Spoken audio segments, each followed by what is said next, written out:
El misterio detrás de la historia de la destrucción de Sodoma y Gomorra. Ahora podemos ver en el primer capítulo llamado Los ángeles entran a Sodoma. Caía la tarde sobre Sodoma y no era una tarde cualquiera. El cielo parecía cargado de un secreto divino. Los últimos rayos de sol se filtraban entre las nubes como si el cielo mismo advirtiera: algo está por romperse. Las sombras se alargaban como serpientes silenciosas, arrastrándose por las paredes torcidas de una ciudad deformada por su propio deseo. El aire estaba pesado, espeso de pecado. Las calles, aunque bulliciosas, tenían un silencio escondido, el silencio de lo impuro que se cree invencible. Entonces, aparecieron. Dos ángeles descendieron como fuego contenido en forma humana. Sus rostros brillaban con una luz que no era de este mundo. Sus ojos, como carbones encendidos, no reflejaban el entorno, lo escudriñaban. No hablaban, pero hablaban. Su sola presencia rajaba el ambiente. El sonido de sus pasos era como un eco antiguo, como si los profetas aún no nacidos susurraran en cada zancada: ha llegado el día. No necesitaban identificarse. Eran enviados del Altísimo, no con trompetas ni relámpagos, sino con autoridad silenciosa. El juicio había llegado vestido de caminantes. Lot, sentado en la entrada de la ciudad como lo hacía cada día, sintió que su espíritu se quebraba ante su presencia. No los conocía, pero los reconocía. El cielo tiene formas que el alma puede percibir incluso sin entendimiento. Se levantó apresurado, corrió hacia ellos, se inclinó hasta tocar el suelo con el rostro. Mis señores, su voz era una mezcla de temor y honor. Les ruego que vengan a mi casa, laven sus pies, pasen la noche, luego podrán partir al amanecer. Los ángeles lo miraron, como midiendo su intención con ojos eternos. Al principio rehusaron, querían pasar la noche en la plaza, pero Lot insistió con una urgencia que ni él mismo comprendía, porque en el fondo lo sabía. Sodoma no era lugar para el descanso de lo santo. La pregunta que confronta es: ¿por qué Lot insistió tanto en llevarlos a su casa, sabiendo el peligro que corrían? La respuesta es: porque la luz no puede caminar tranquila entre las tinieblas sin provocar guerra. Lot conocía la noche de Sodoma. Sabía que allí, cuando caía el sol, los hombres dejaban caer sus máscaras y mostraban sus verdaderos rostros. Su insistencia no era mera cortesía oriental, era discernimiento, era temor, era el clamor de un alma que aún reconocía lo sagrado. Como dice en Génesis 19, versículo 4 y 5. Sin embargo, antes de que se acostaran, todos los hombres de Sodoma rodearon la casa. Joven y viejo, todos los del pueblo, hasta el último de ellos, llegaron al lugar y gritaban a Lot. Vinieron no a buscar hospitalidad, sino perversión. La puerta fue golpeada con violencia. Gritos enardecidos clamaban por los forasteros. La oscuridad de la ciudad se había concentrado en torno a una sola casa, la de Lot. Y él, en un acto desesperado, salió al encuentro. Les ruego, hermanos míos, no hagan semejante maldad. Tengo 2 hijas que nunca han tenido relaciones sexuales. Las sacaré para que hagan con ellas lo que deseen. Surgiendo la pregunta: ¿cómo puede un hombre justo ofrecer a sus hijas? La reflexión profunda es: porque el temor al juicio puede llevar al hombre a actos que él mismo jamás habría considerado. Porque el pecado no solo corrompe al malvado, sino que confunde al justo. Lot estaba atrapado entre 2 fuegos, la furia del pueblo y la presencia de lo sagrado.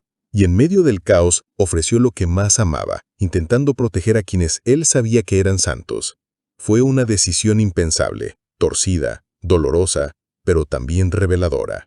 Aún los justos cometen errores en medio del juicio, pero la gracia de Dios no se detiene en su fragilidad. Entonces, sucedió. Los ángeles intervinieron.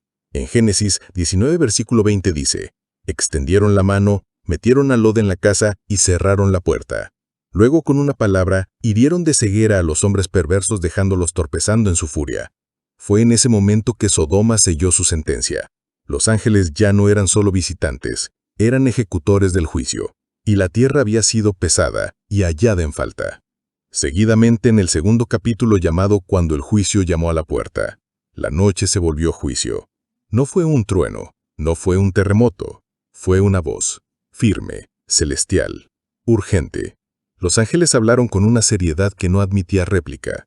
Como lo dice en Génesis 19, versículo 12, ¿tienes a alguien más aquí? ¿Yernos? ¿Hijos? ¿Hijas? ¿Cualquier otro? Sácalos enseguida.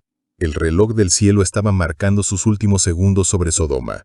Lot salió corriendo por las calles oscuras con su alma ardiendo en angustia, golpeó puertas, llamó a sus yernos y les advirtió con un clamor quebrado: «El juicio viene, debemos salir ya».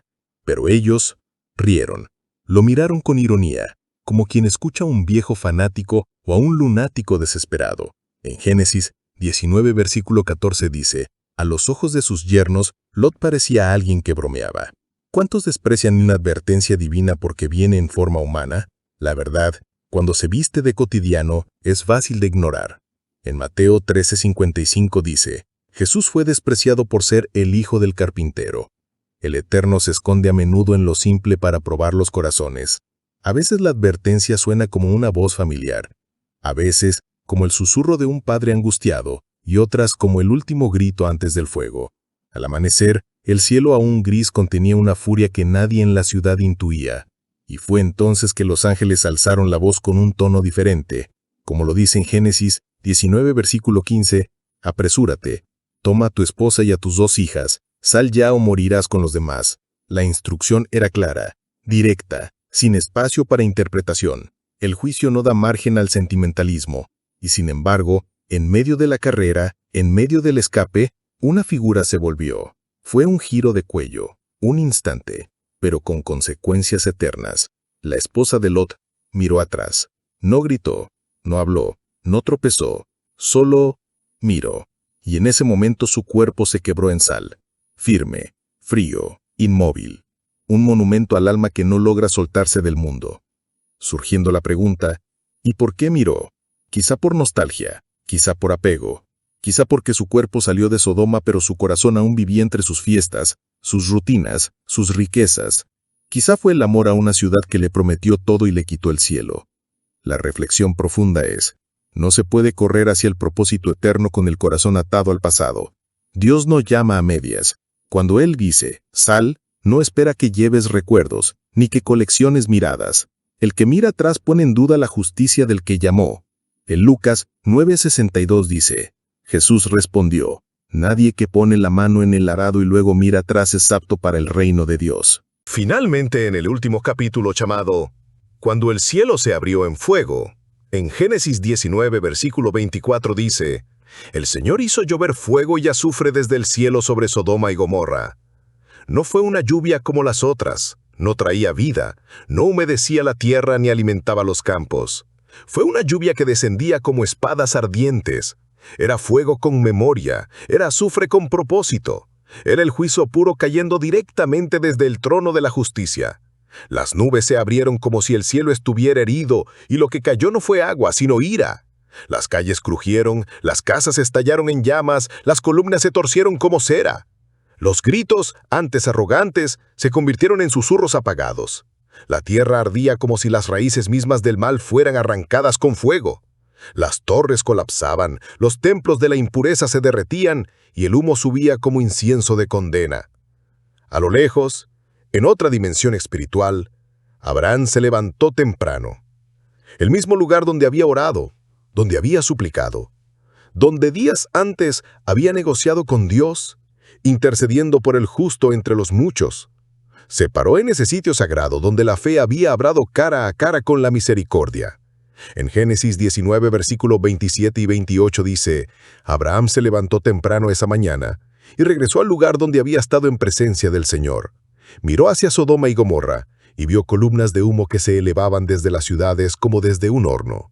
Sus ojos no lloraban por ciudades sino por almas, no por casas destruidas sino por corazones que no quisieron despertar. Surgiendo la pregunta: ¿sirve de algo interceder si al final el juicio cae? Podría parecer que fue en vano, que las súplicas de Abraham no detuvieron la lluvia, pero la Escritura responde con claridad celestial. En Génesis 19, versículo 29 dice: Dios escuchó el clamor de Abraham e hizo que Lot escapara de la catástrofe. La verdad espiritual es: la intercesión no siempre evita la tormenta, pero puede abrir una senda de escape para el justo. La oración no siempre cambia el destino de una ciudad, pero sí puede salvar el alma de un hombre. Mientras el juicio caía como lava líquida sobre la llanura, Lot, tembloroso, despojado, sin casa ni herencia, alcanzó una pequeña aldea. Zoar le llamaban. Pequeña sí, pero para él fue refugio. Lo había perdido todo, su esposa, su hogar, su estabilidad, pero no su vida. Surgiendo otra pregunta, ¿puede llamarse salvación cuando todo lo demás se ha perdido?